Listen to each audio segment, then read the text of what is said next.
మీకు అప్పునిప్పి ఇస్తాం అనగానే ఏపీపై నరేంద్ర మోడీ గారు, నిర్మలా సీతారామన్ గారు వరాల జల్లు అన్నారు. వరాల జల్లు దేవుడికి ఎరుగాని వాసుదేవన్ గారు గత 10 రోజుల నుంచి ఆంధ్రప్రదేశ్లో మా విజయనగరంలో వర్షాలు జల్లు అయితే చాలా గట్టిగా ఉన్నాయి. కరెంటు కూడా ఉండట్లా మాకైతే. ఈరోజు చూస్తే మరి ఇదే అమరావతి రాజధానిగా 15,000 కోట్లు అప్పుల రూపాయలు ఇస్తామన్నారు. మాకు 12,000 కోట్లు పోలవరానికి కట్టడానికి కావాలని ప్రతిపాదన పెడితే దానిపైన మాట్లాడాల. అలాగే విశాఖ ఉక్కు గురించి మాట్లాడాల, స్టీల్ ప్లాంట్ గురించి, కడప ఉక్కు కర్మాగారం గురించి మాట్లాడాల. అలా ఇక్కడ చూస్తే విద్యా వైద్య విధానంలో మెట్రో రైల్ దీని గురించి ఎక్కడ కూడా ప్రస్తావన లేదు. ఉత్తరాంధ్ర గురించి కానీ, అలాగే వెనకబడిన ప్రాంతాలకు రాయలసీమ గురించి కానీ మాట్లాడారు. కానీ అసలు ఎంత నిధులు కేటాయిస్తూ ఉన్నారో, నిధులు ఇదేంటనేది గురించి కూడా ఎక్కడ కూడా ప్రస్తావన చేయలేదు. వన్నీట్లు కూడా ఆంధ్రాకి మొండిసయ్య చూపించారు. అయినా సరే మాకు సోకాల్డ్ మీడియాలో కానీ మా నాయకులందరం కూడా వదలక మాకు వరాల జల్లు కురిపించారని మాట్లాడుకున్నారు. అది మేము విజ్ఞప్తిగా వదిలేస్తున్నాం. ఎందుకంటే ఇందాక యేసరావు గారు అన్నాడుగా 15,000 కోట్ల రూపాయలు గ్రాంటెడ్గా డైరెక్ట్ గ్రాంటెడ్ ఇస్తే ఎస్ ఆంధ్రప్రదేశ్కి ఉపయోగపడే డబ్బులు. అంతేగాని అందులో మెలుగు పెట్టడం, అప్పులు ఇప్పిస్తామని చెప్తే ఏంటి మీ అంతరం ఏంటి? ఇదే పవన్ కళ్యాణ్ గారు, ఇదే సత్యకుమార్ గారు, ఇదే సిబిఎన్ గారు, అసలు మీరు ఎన్డీఏ కూటమి ఈ రోజున ఇంత బలంగా ఉందంటే కారణం మీ సపోర్ట్ వల్లే కదా. మేము సాధిస్తాం. కనీసం ప్రత్యేక హోదా గురించి కూడా మాట్లాడాల వాసుదేవ్ గారు. ప్రత్యేక హోదా గురించి మాట్లాడితే ఎక్కడ ఇబ్బంది అని 15,000 కోట్లు తీసుకొచ్చారు. గత 10 సంవత్సరాల నుంచి మన ఆంధ్రప్రదేశ్ కి తీవ్ర అన్యాయం జరిగింది కదా బడ్జెట్ లో. ఇదే ఈ 10 సంవత్సరాల నుంచి కూడా బీజేపీ కదా పరిపాలిస్తుంది. లక్ష్మణరావు గారు మీరేం మాట్లాడారు? లాస్ట్ 5 years మెడలు ఉంచుతా ఉన్నారు, అంతేం లేదు, స్టాల్ పెట్టి రక్తం తాగేస్తా ఉన్నారు. ఏం చేశారు మీరు 5 ఏళ్ళు?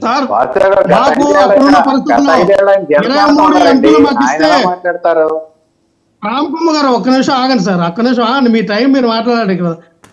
23 ఎంపీలు ఇస్తే మేము అడుగుతాము, మీకు ఛార్జ్ ఇస్తాం, తీసుకొస్తాం అన్న మాట వాస్తవం. అక్కడ చూస్తే వాళ్ళ బలం ఎక్కువ ఉంది, మా మాట వినే పరిస్థితులు లేరు.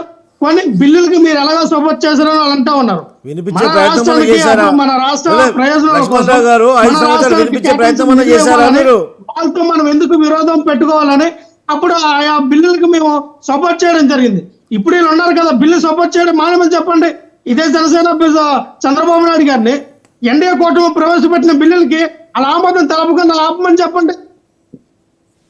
ఎందుకు ఇవన్నీ శుద్ధ మాటలు ఎందుకు ఆడతారు? మీరు శుద్ధపోసు మాటలు ఎందుకు ఆడుతారు? నాకు అర్థం కాదు. రాష్ట్ర ప్రయోజనాల కోసం ఎవరైనా సపోర్ట్ చేయాల్సిందే చేస్తారు. లక్ష్మణరావు గారు, రాష్ట్ర ప్రయోజనాల కోసం వైసీపీ పార్లమెంటరీ పార్టీని బీజేపీ పార్లమెంటరీ పార్టీలో విలీనం చేయబోతున్నారు, నిజమేనా? దేంట్లో విలీనం సార్? బీజేపీలో విలీనం చేయబోతున్నారట రాష్ట్ర ప్రయోజనాల కోసం. నేను మీరన్న మాటే చెప్తున్నానండి. రాష్ట్ర ప్రయోజనాల కోసం బీజేపీలో జగన్మోహన్ రెడ్డి గారు పార్టీని విలీనం చేస్తారు. జగన్మోహన్ రెడ్డి గారు వైఎస్ఆర్ పార్టీని బీజేపీలో విలీనం చేస్తే పవన్ కళ్యాణ్ గారు ఏమవుతారండి? ఆయన ఇప్పుడు ఏడుస్తారు కదా. ఆయన ఎప్పటి నుంచో పార్టీని తీసుకెళ్లి బీజేపీలో కల్పిస్తే బీజేపీ సపోర్ట్తో ఆంధ్రప్రదేశ్ ఏదో ఉద్ధరించాలనుకున్న వ్యక్తి అయినా మనం మేము కల్పిస్తే పవన్ కళ్యాణ్ గారి పరిస్థితి ఏంటి? చంద్రబాబు నాయుడు గారి పరిస్థితి ఏంటి? వాళ్ళు ఎప్పటి నుంచో ఇదే తావులు ఉన్నారు కదా. 23 సీట్లు వచ్చినప్పుడే పార్టీని తీసుకెళ్లి బీజేపీలో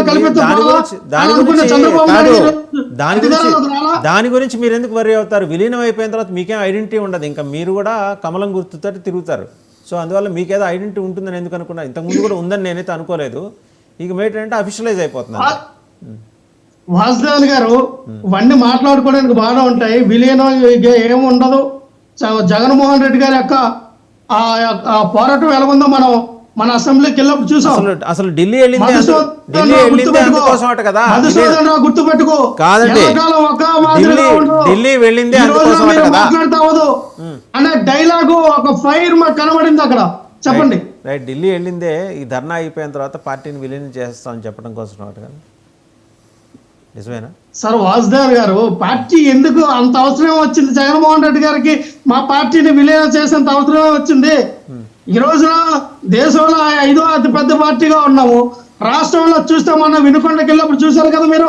దారి పొడుగున 10-15 కిలోమీటర్ల మేర జనాలు ఆప్యాయత అనురాగం కనబడింది. అక్కడ డబ్బులు ఇస్తారో బిర్యానీ ఇస్తారో ఇంకోటి పంచుతారా వచ్చే జనాభా కాదు. మీరు ఇంకా ట్రాన్స్ నాతో నుంచి- జగన్మోహన్ రెడ్డి గారు మీరు ఇంకా ట్రాన్స్ నుంచి బయటపడలేదు. పవర్ స్టార్ కాదు. కాదు మీరు ఇంకా ట్రాన్స్ జగన్మోహన్ నుంచి రెడ్డి గారు పవన్ కళ్యాణ్ లాగా పవర్ స్టార్ కాదండి వాసుదేవన్ గారు. రైట్, ఆ మాట ఒక ఒప్పుకున్నారు సినిమా కదా. హీరోని చూడడానికి వెళ్తారు రావాలి. యు కన్ఫెస్డ్ దట్ ఆ మాట ఒప్పుకున్నారు. రామ్ కుమార్ గారి దగ్గరికి వెళ్ళాం. మొత్తానికి ఏంటంటే రెండు విషయాల్లో వైసీపీ క్లారిటీ ఇచ్చింది రామ్ కుమార్ గారు. ఆయన పవర్ స్టార్ లాంటి వాడు కాదు పవన్ కళ్యాణ్ మాదిరి. అంటే ఆ విషయం పక్కన పెడితే సరే మీతో విలీనంకి సంబంధించిన ప్రతిపాదనలు ఏవో ఈ దన్నా అయిపోయిన తర్వాత తెర మీదకి వస్తాయట. సో బీజేపీకి కూడా సంతోషమే, ఎందుకంటే ప్యారలల్గా ఈ రెండు పిట్టల పోరు తీర్చడం కోసం వైసీపీని దువ్వటం అనేది అది బీజేపీనే కదా. ఆ మాటకు వస్తే కాంగ్రెస్ అధికారంలో ఉన్న యూపీఏ ఆధ్వర్యంలో వాళ్ళు అలాగే చేశారు. మీరే you are no way different to Congress. తప్పేం కాదు రాజకీయాల్లో, నేను మిమ్మల్ని ఎంచట్లేదు అందులో. రామ్ కుమార్ గారు మనస్తాపం చెందకండి, అది రాజకీయాల్లో మావులే.